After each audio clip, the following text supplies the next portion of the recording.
This episode of the Blue Collar Real Estate Podcast brought to you by Stacy Mayo and the Scott Miller team at Ruoff Mortgage. Whether you're buying new or refinancing, Ruoff has a solution for you. What is going on, everybody? It is Friday at 5. It is my favorite part of the week. Mr. Greg, it has been a day or two since we've connected. What is going on, my brother? Well, we finally came out of the deep freeze, thank goodness. Thank goodness. Oh, my gosh. The snow is mostly melted now. I am so beyond thankful because, yeah, I always tell people if it's over 40, I will never, ever complain. If it's under 40, well, I have some things to say. I tell you what, dude, I just getting out my door, and thank God when Champion Electric came out, Kent Davis, friend of mine, came out and did my service panel. He installed the garage heater. I'll tell you what, dude, trying to work out in the garage before that thing. Yeah, my garage is insulated and so's the door and whatever, but he installed that thing.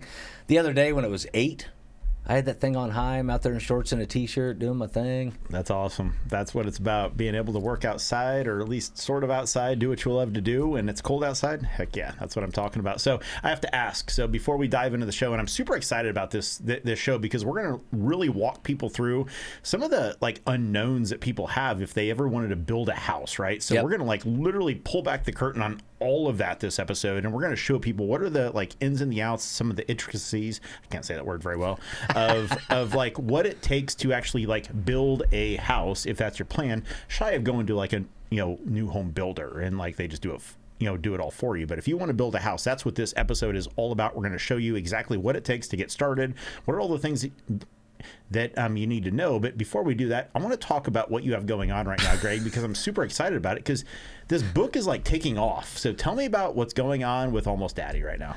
Dude, I tell you what, I don't even understand what's happening in my world right now. A couple weeks ago, I was in Tampa. I got invited down by this amazing group I connected with called Support After Abortion to work a men's conference. Yeah. And so I'm there all day. We distributed about 70 books. I'll be honest with you, when people first start asking you to sign your book, it's a little freaky because I'm I'm a carpenter from Indiana, you understand. But it was just this great time. Not only did I get to meet all these really cool guys that were at the conference and just talking or whatever, but I got to meet a lot of cool leaders from around the country. From Father Sean to Dr. Joseph to all these different guys that are doing things. And it's not, well, I won't say what it's not, I'll say what it is. How about that? There you go. I like the positive approach. What it is to me, and what really touched me about it while I was down there, was all these people, from Lisa at Support After Abortion to Nathan to all these, they're all united for one thing: to help people find healing. So let's kind of hit the rewind button just a touch for people that maybe have not watched previous episodes of the show, and again, we'll spend a few minutes on this right now, but I also feel it's super, super important because this is what you've done, and it's truly exceptional in my opinion. I mean, how many people in the world want to write a book? I truly believe everybody has a story to tell in their life that, others can benefit from, and you've taken that next step and you've told your story, and now it's massively positively impacting other people, which I'm super inspired by. So pull that curtain back a little bit before we talk about the real estate and blue collar real estate a little bit, as far as what's going on with that, because this book's really taking off, and I'm excited about that for you. And thank you. I'm excited too. I still don't know what to do with it most days. What I did when I wrote this story, and it is a novel, I have to keep reminding people that, because they'll read it and call me or text me and be like, dude, I'll be like, dude, it's a novel. But what I'm amazed by is I wrote this story because I had to get it out of me. Yeah. And I thought, God, maybe it'll help somebody. Maybe it'll help somebody struggling too, right? And so every opportunity God has put in front of me, I've just walked into it and went, okay, what you got, God? Yeah. And every time it's something different. Yesterday, I met with a lady who runs an organization in Southern Indiana called Clarity Cares. There's 7 different locations, whatever. She bought a bunch of my books, the organization did, to have at their centers. I'm now going to be going and speaking at their corporate-wide training thing in a few weeks. It's just amazing, these opportunities to talk and share and have other people share. And I don't know, dude. Every day something different happens with it, and I'm like, what? Really? That's what's going on? And I just step through and trust God's doing something with it. And here's the thing. Somebody asked me the other day, they're like, man, everything seems to be going amazing. Are you still doing real estate? Yeah. A lot, yeah. This is really still my job. Right. But I just opened myself up, and my wife and I agreed, when the opportunity presents, wherever somebody wants me to go and talk or share the book or share the story or whatever, I'll step out in faith. God will get me there, and I'm going to go. That's what I love about it is like you've taken the time to like put your thoughts, put your story on paper. And, I remember, 3 years ago, you and I were talking about this. Yep. And then, day by day, you actually, put this together and you made it happen. And now it's moving forward in an immensely positive direction. And I just really want to encourage other people to do that because I truly believe everybody really has a story to tell. We've all been through life, right? We've all experienced things. And, I've not experienced exactly what you're talking about in the book, yet, there's obviously hundreds and thousands of people that your story is going to positively impact. And that's what I absolutely love about it. So, if you've not checked this book out, it's called Almost Daddy. I'm sure you can pick it up on Amazon, everywhere else in the world right now. So check it out. But anyway, so let's kind of fast forward a little bit to what we're talking about the show. But again, I just truly I'm inspired by the work you're doing, Greg. And so I just wanted to, just spend a few minutes talking about that. Wait. I got to see. Each time, Ryan, you said, first, before we get into that, I got to ask you about something. I thought you were going to ask him about the thing under his nose there. And we got comments flooding in from the internet, too. Gabriel is like, the mustache. So let's look at that closely. I'm highly jealous right now because I am a 40-year-old guy who cannot grow a legitimate mustache, and Greg Mayo right now has a legit. If you are not on YouTube right now, I encourage you to hop over to that platform because you're going to pick up a solid 80s stash right now. I mean, it's looking solid. And our primary sponsor, Stacey Mayo of the Scott Miller team, I'm sure is going to absolutely love you the moment you walk home tonight, right? Yeah. So here's Stacey and I have an agreement, right? No, April will no be 20. stashes, like April no Magnum PI. 21 years we've been married, we have an agreement. I don't grow a mustache, and she doesn't get a haircut like Ellen DeGeneres. So I think that's fair. Now, you and I had talked about doing this as a joke for an episode. You chumped out on me. I totally chumped out because, my wife was home, and she's like, no. I mean, it was just a hard no. And quite frankly, I was not very impressed with the look in itself because I can't, like, I'm still working on reaching puberty so I can actually grow legit facial hair. And it's like, it comes in patches. Like, I feel like the left side comes in a little bit, but the right side's not there at all yet. So anyways. I heard that Greg's wife also said no, but Oh, and also we got a guest in the studio here. There we go. D-Money. Look at that guy. We got D-Money in the studio tonight. So let's just be clear before we move on. Stacey doesn't know I have a mustache right now. Oh. Unless she's watching the show. I had a beard since September up until this afternoon. You carried the razor like in your truck with you today? Is that what you did? I went home for something and I thought, you know what, I'm going to shave it now for the show. Now, truth of the matter is, I know who's in charge of my house, and all my sons know this one mantra: don't make the little Italian woman mad. So when I get home, the mustache immediately comes off. And in fact, if she's watching the show, my razor may be sitting on the front porch when I get home. Along with your suitcase. Gabrielle wants to know if the mullet is next. The mullet is definitely coming up next. I feel I can pull that off. There is some picture of me from back in 1994 where I was rocking a rock-solid mullet. There's only one picture, thank goodness, and I'm going to find that for next week's episode. Thank you. I pray my mom has burnt that photo at this point, but at this point in time, I'm sure it still exists. But now, last thing before we get into the show, show's over.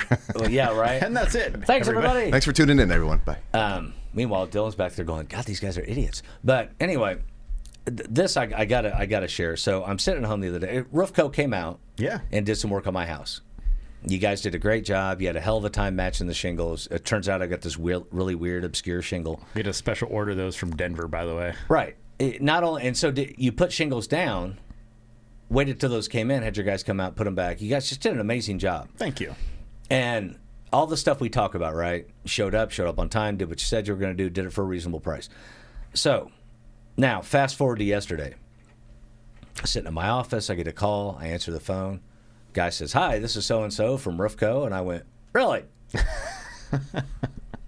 and I had a little fun with him, as I told you. That was a funny story, yeah. And so, but my point is, when I got off the phone, I thought, man, hell yeah, Ryan. Ryan's doing it right. We're trying to. Not only are you out there talking to people, meeting people, talking about roofing, getting jobs done, making sure they're done right, but you've hired somebody very brilliantly, by the way, to follow up and make sure everything went good, right? I just think that's brilliant. And I told that kid, I don't know how old he is, but I'm 51. He's probably not close to my age. Anyway, He's so I'll call him super a kid. close to your age. Is he really? But nevertheless, yeah. Dang it. Anyway, I told that fella, I said, look, I don't know what your plans are for the future or what kind of business you're going to be in or what you're going to do. What I can tell you right now is you're with a guy who's not only a great dude, but he's a great business runner, a great entrepreneur, and he'll teach you a lot of stuff. Listen and learn everything he's got to tell you. I appreciate that. Because you're a badass dude. I appreciate that And a lot, I don't cuss on the show. You didn't. You actually cussed way before me on this show, and that's actually impressive. So yeah, Sweet. I thank you for that as well. So let's dive into what everybody actually tuned into the show for here. You know, I love the conversation about what's going on, and again, one last time, I'm super inspired and impressed, and all of the awesome adjectives that, you know, what you're doing with the book right now. But I want to pull the curtain back on what it takes to build a house, because, you know, and I'm not talking like walk into a production builder like a Lennar or a Pulte or something like that. You know, that's easy. You just walk in, you write a check, and they build build what you want. What I'm talking about is, let's say you want to actually build a house. You've got some ideas, you've got plans, you've got thoughts. What is that process of getting started with that? You know, how do you go from like finding a place to build that house at, you know, whether it's rural, whether it's a, you know, an urban setting, or, you know, all of that. What is that process? What are the steps that somebody actually needs to take if they want to build a new house for themselves? So I want to peel that back a little bit this episode. You are the expert. You guys are building, I mean, I think a half dozen houses right now with the investment groups that you have right now. So I'm super intrigued about that. So tell us about that. What's going on? What's it take to actually get started building a house? And let's start with the very beginning piece, which is, where are we going to do this? Right. And that's why we wanted to call this episode Before the Shovel, because I don't think a lot of people realize how much stuff is involved. A monumental amount of stuff. Like there's I's to dot T, or, you know, yeah, I's to dot, T's to cross, that you have to figure out. And quite frankly, you know, I've watched every YouTube video on this, and there's not a good blueprint for this. And so I'm kind of hoping that's what this episode is. We'll put these notes in the show notes here later on. So click on that if you're on YouTube or, you know, on, you know, whatever podcast platform you're listening to this show on. But that's what we really want to provide, you know, everybody in this episode, is what is that plan to start building a house? So let's start with, since we've spent a good bit of time just chatting. It's all good. Which is good, because I haven't seen you in a while. Anyway, let's start with an urban lot. Now, if you're going to pick an urban lot in the city, usually they're more narrow than suburban lots, right? You have to first think about what was built there before. Yeah. We did a garage in Lockerbie years ago and started excavating for the foundation and found there was another house they just pushed over into the hole. That provides some interesting opportunities, because now you got to go down far enough to hit actual ground. Yep. So that's the first thing. Second thing, what are the setbacks? So tell me about that. So people that may not have listened to the show in the past, you know, or, you know, be familiar with the term setback, what's that actually mean from like a building standpoint? The setback is how far off the lot line does the house have to be? So like from the sidewalk or from the street curb type thing, right? Well, from the property line. Okay. And there's also, yes, setbacks from the sidewalk. Usually it's measured from the center of the street. Setbacks off an alley if you're a city lot with an alley. You have to know what those are. If you want to do something different than what those are, let's say your setback's 8 feet and you want it to be 3 feet, now you got to file a variance. So how does somebody find out about this? I want to like pause right there, because, you know, you just mentioned another word right there, variance. You know, variance in coding, I'm familiar with that term is, but I know many people listening to the show may not be. So what is that process as far as like understanding what can I do, because a variance is just simply a part of the rule book that you have to follow, right? And if you want to do something different than what's in the rule book, and that's a great analogy, you have to submit paperwork and ask them to let you. Now, the best way to find out what you can build on whatever lot you're looking at, and there are general rules, right? And if you're going to stay within those, you're good. If you have questions, call the city of Indianapolis. They have a building department and permitting office, and that's what these folks do in that office. Yep. They know this stuff inside and out. They can cite it chapter and verse, you know what I mean? So you got to figure that out. The other thing is, some lots, and many urban lots, have square footage restrictions. Right. Meaning, like, how big of a house can you actually build on this, not only based on the size of a lot, but also minimum square footage requirements based on what's going on with code, et cetera, right? Well, yeah, that you run into more in suburban lots. What I'm talking about is if you have a lot that's X number of square feet, your house can only be a certain percentage of that lot and no more. That makes sense. Sense. One of the lots we're building on, Adam and I kind of tweaked on one of the floor plans and added an extra 400 square feet to it on one lot. On another lot on the other side of Indy, they said no. Right. Because the lot was too small. So you have to, and the other thing is, and this is a huge thing, more and more neighborhoods go for this qualification, but is it in a historic district? Okay, so before we go to that step, I want to just put a bow tie on exactly how does somebody know that they've done their due diligence? Is it just simply a matter of calling, the city and understanding exactly what those codes are, what those requirements are, or what is the process somebody needs to go through to know exactly what can I do or understand what is that rule book that I need to follow? You can find this information out before you ever buy a lot.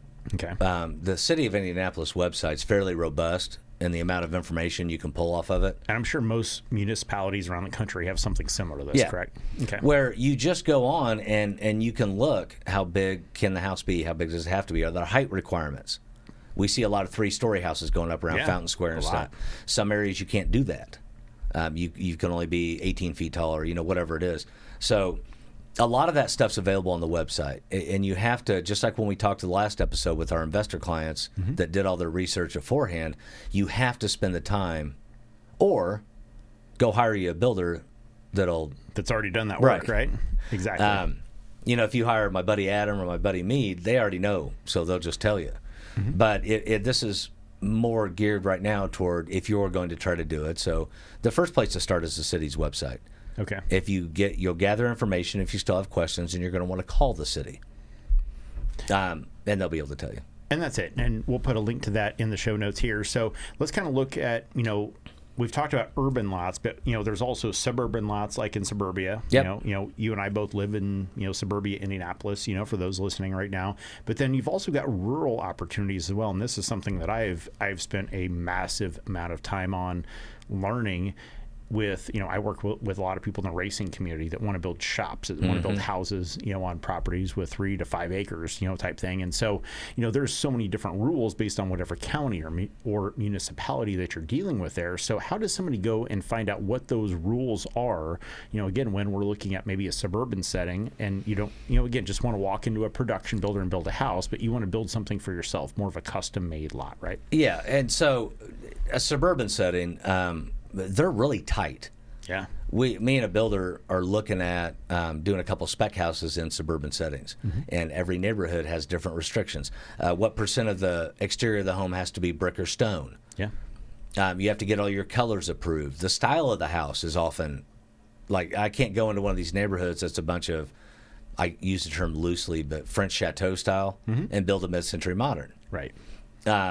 And so you got to look at that. The neighborhood has requirements on the footprint of the house.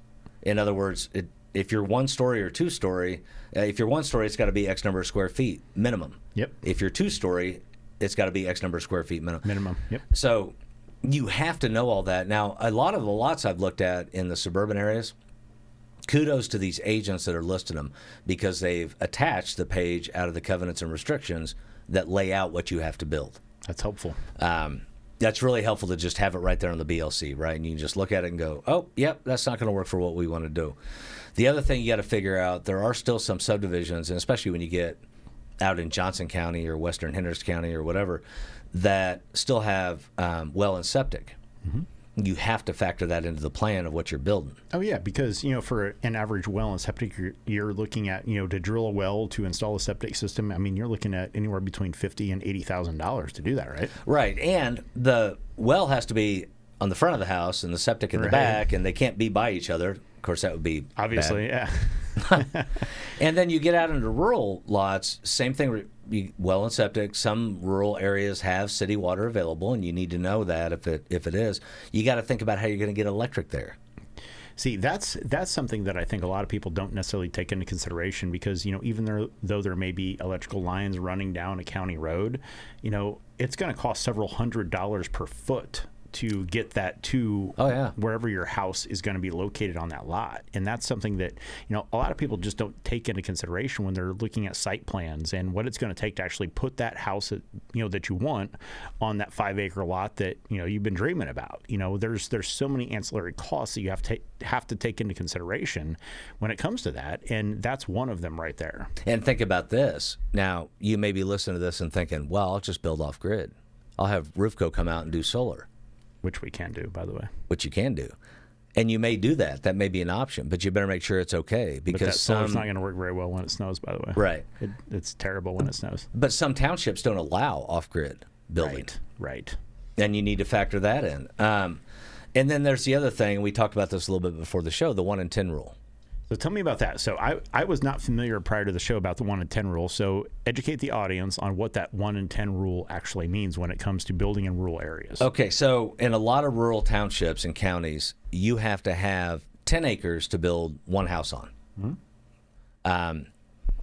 If it's not already zoned or platted for residential, if it's still zoned agricultural, and say it's a 3-acre piece of ground, you're not going to build on it.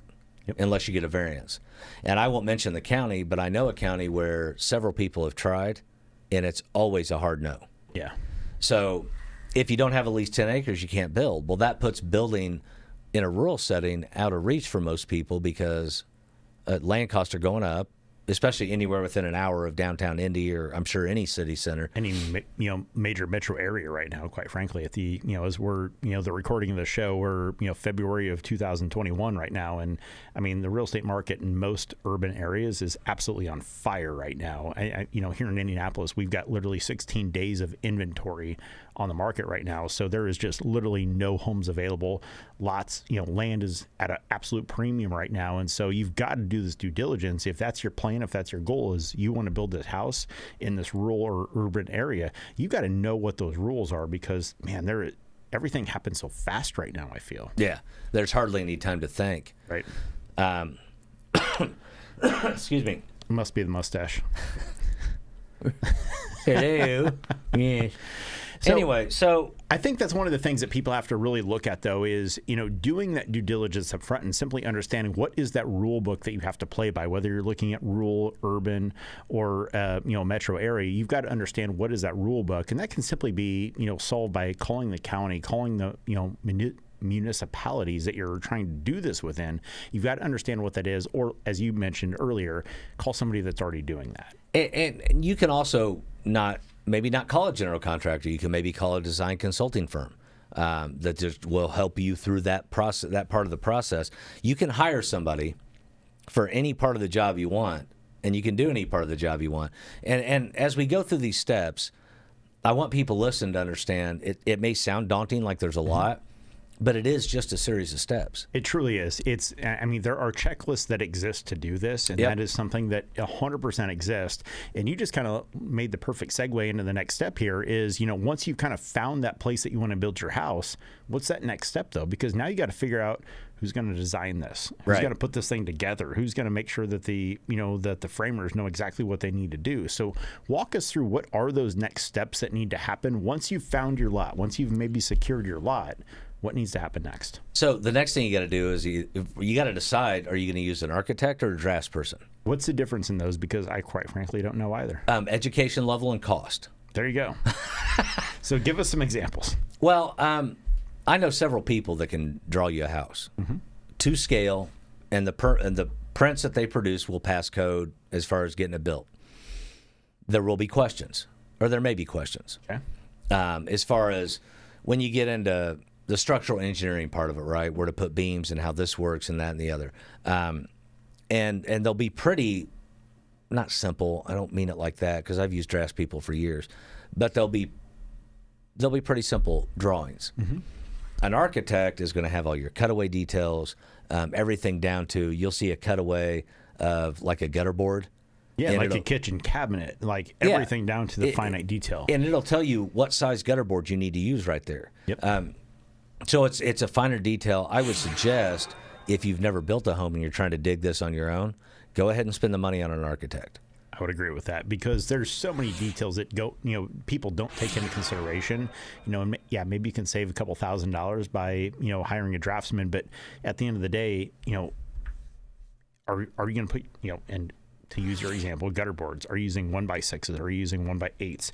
What are you using? Because there's such a difference in cost with all of these different products that if you want to know what you're walking into, because who likes surprises? I know I don't, and nobody I work with does. You got to know what all of that looks like going into it, so that way you can price it out accordingly. So maybe you spend an extra $1,500, $2,000. I don't know what plans cost.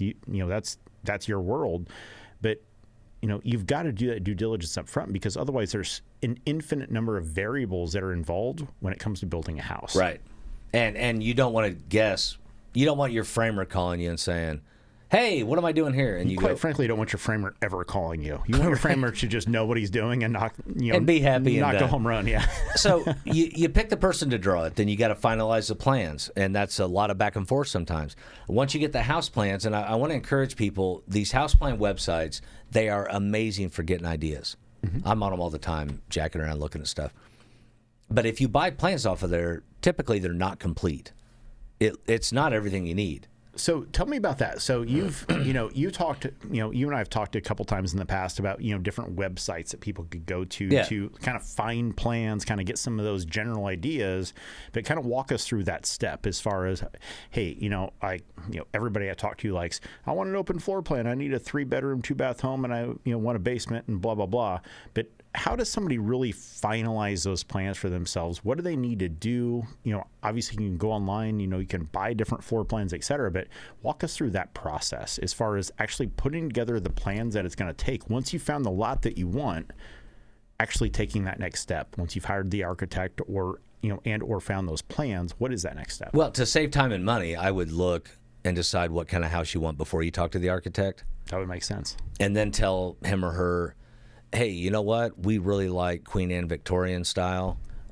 We don't necessarily want the witch's hat or, whatever your thing is. And then sit down and then his first draft will be closer to what you're looking for. Because every revision is going to come with additional cost, right? Right, because it's additional time. You're paying for this man or woman's knowledge and experience, right? So you decide what kind of house you want. You finalize plans. In the process of doing that, you got to figure what you want it built out of. Do you want it stick framed? Do you want it a modular, factory built, and they ship it and assemble it? Do you want SIP panels, which we've talked about on the show, and we're going to talk about again, because do you want ICF? So that's kind of where I want to hover real quick, because this, while it's a, kind of, quite frankly, getting into the weeds a little bit about this, but, how do you want your home built? Because everybody likes, the finished product. But at the end of the day, if I hear this once a week, I hear it 10 times a week. And what I mean by that is, they don't build them like they used to, right? Mm-hmm. Well, no, they don't, because things have changed. But at the end of the day, between stick frame, the modular, the SIP, the ICF, there's so many different options that people have when it comes to building the actual structure of your house.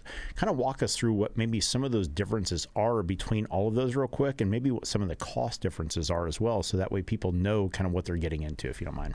Well, and this is a weird time to be talking about the difference. Let's just take modular out for a minute. Yep. To be talking about the difference between stick frame, SIP, and ICF from a cost standpoint. When Adam broke ground on the two ICF projects that he did last year, it was pre-COVID. Mm-hmm. Now lumber has gone so ridiculously high. It's literally gone up 300% in the last year. Yeah. And as an example, and this is silly, but we do roofing, right? That's what RoofCo does, is we do roofing. And when we redo a roof, I cannot tell you how long plywood, just 7/16 OSB plywood was at $8.67 a sheet. Yep. And now it's at $28.02 a sheet. We just redecked a house yesterday for a house that we did, and we paid $28.02 a sheet for plywood. I don't know exactly what that is, but it's a huge, huge difference. And that's all really changed, just quite frankly, in the last 18 months. Yeah. And so whereas a year and a half ago, when you and I were talking about ICF. Yeah, we went to the home show, Yeah. And we were talking about how an ICF home is, 10 to 12% more to build. Mm-hmm. Now, they're pretty pretty close to even. I haven't done the numbers hard, but when Adam and I were talking about the other day, he's like, dude, it's pretty freaking close right now. Same with SIP, structural insulated panels. Now, the one thing you do have to factor, if I'm using a 2x4 wall or 2x4 to construct the wall, the exterior walls, then once you get done putting all the layers on and stuff, my wall thickness is 4 9/16. If I use an ICF, it's more like 8 inches, maybe 10. Which, by the way, with ICF, which stands for what, Greg? Insulated concrete form. And by the way, you can shoot a 50 caliber Barrett rifle into this, and it's not going to go through the wall. So it's a little bit different than the 2x4 or 2x6 paneling that you use with the foam board that is in fact your wall. This stuff's pretty awesome. It's absolutely awesome, but you got to think about losing that interior space. Exactly. If you lose 6 inches off each wall, you just lost a foot in your great room. Or if you're going down a hallway, which has to be 36 inches wide to be ADA compliant, right? Yep. Let's say your hallway runs down the outside of the house, and you planned on 2x4s, but you ended up using ICF. Well, now your hallway's not going to meet code. It's a touch more narrow, yeah. Unless you make your bathroom. So you have to know what you're doing before you start. Now, you figured out what you're building. You figured out where you're building it. You figured out what you're using to build it. Now we got to have a site plan. And I sent Jason a couple pictures. So if you are listening to the show right now, we encourage you to hop onto YouTube so you can take a look at this drawing right now. But go ahead, Greg. Isn't that sexy? It is sexy. It looks like you drew this on a napkin. I'm joking. It actually was an actual piece of paper, and not to brag, but it is to scale. But this site plan will work for the city. They will accept that as a site plan.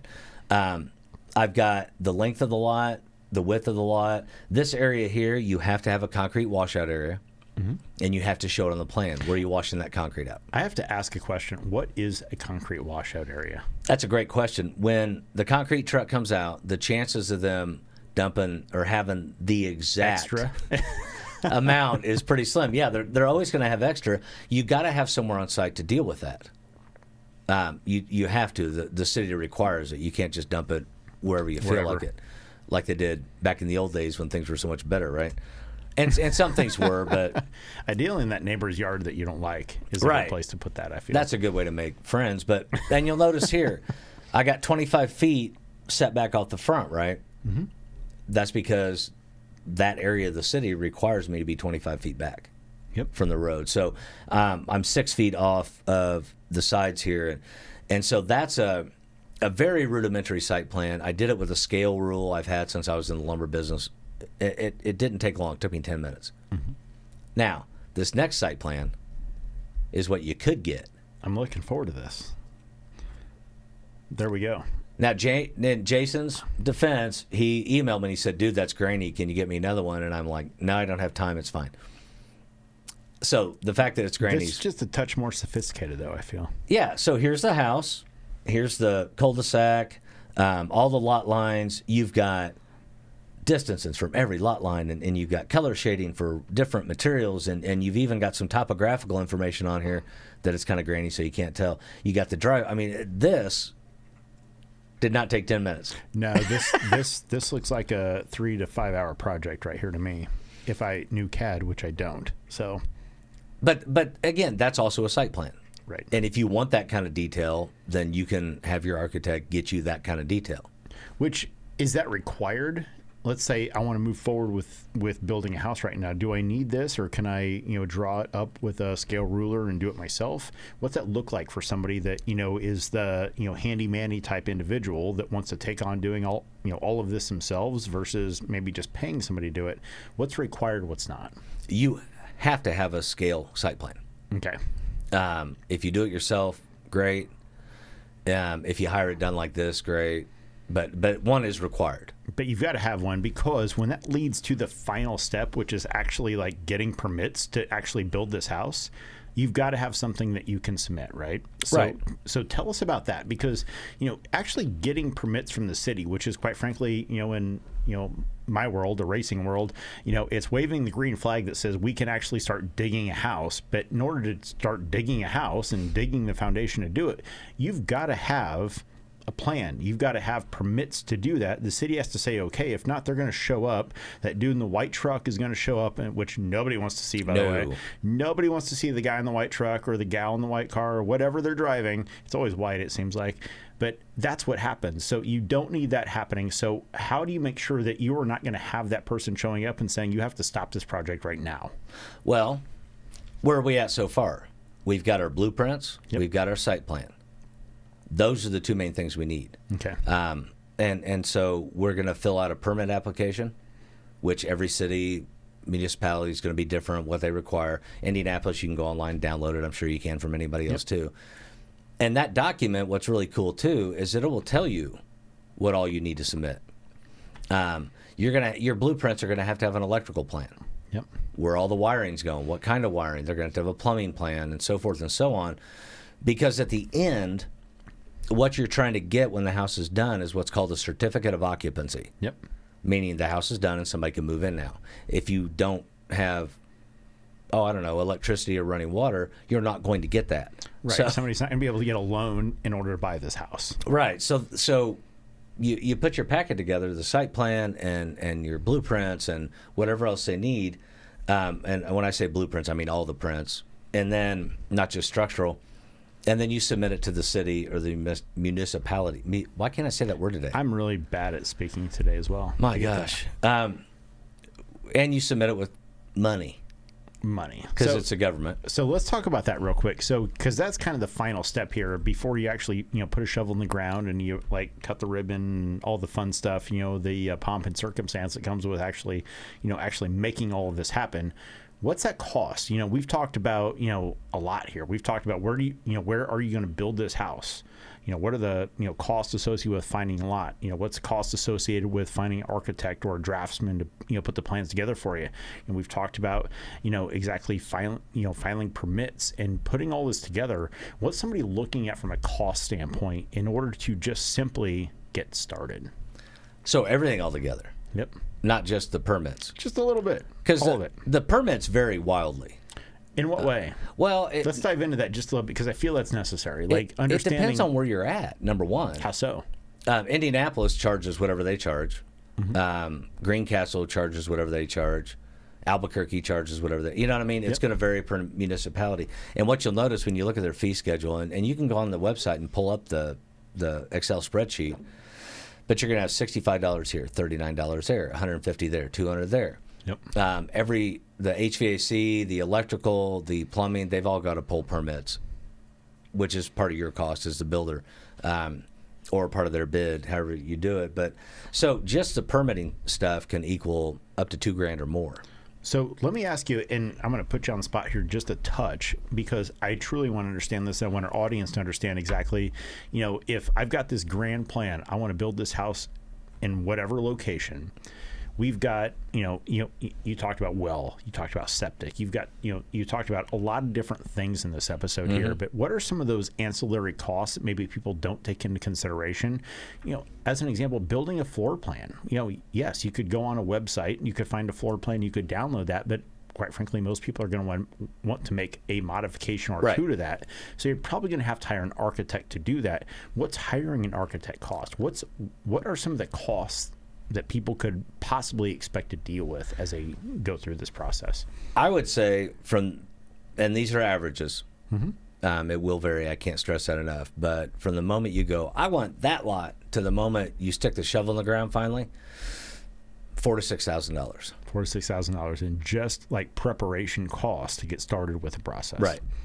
So, and that's on top of buying the lot. Right. And which could cost anywhere between, $2,000 up to infinite number of dollars depending on where that lot's located at, right? So real estate location. Right. So but at the end of the day, you've got a couple $1,000s in just simple cost associated with what it's going to take to actually do this and put the plans together and go through the proper procedures to make sure that that dude or gal in the white truck or car isn't going to be showing up on your property waving a red flag. No, you really want them just smiling and waving when they drive by. Yeah, we don't like those red flags. Those red flags cost money, in my experience. Thousands of dollars. So once you get through all that, and an architect, again, depending on how specialized you want, if you want a specific style of house, and you want to hire an architect that does that style of house, he or you're gonna pay a premium for that, Right. Because you're paying for their expertise, right? If you just want some plans drawn that'll work, you can get by with a few $100s. Mm-hmm. But again, like I said, if you've not done this before and you're going to go at it alone, you need to hire an architect. You need every bit of detail you can get.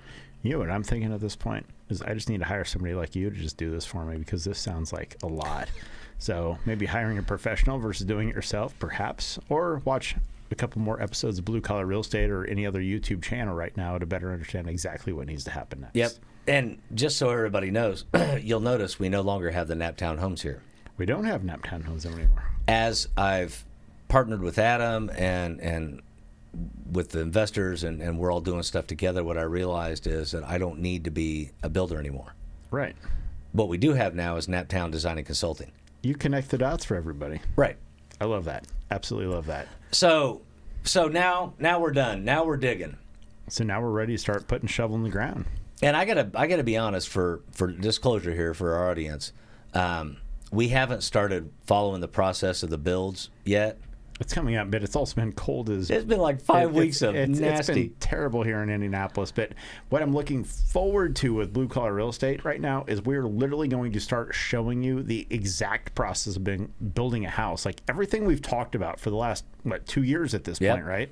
We're going to show you all of that. That's what I'm super excited about. You know, here in a couple months, as soon as everything's moving forward again, we're going to actually show you what it looks like to build footers. We're going to show you exactly what it is. Everything we've been talking about the last several months here, we're going to show it all to you live. I'm super excited about that. So am I.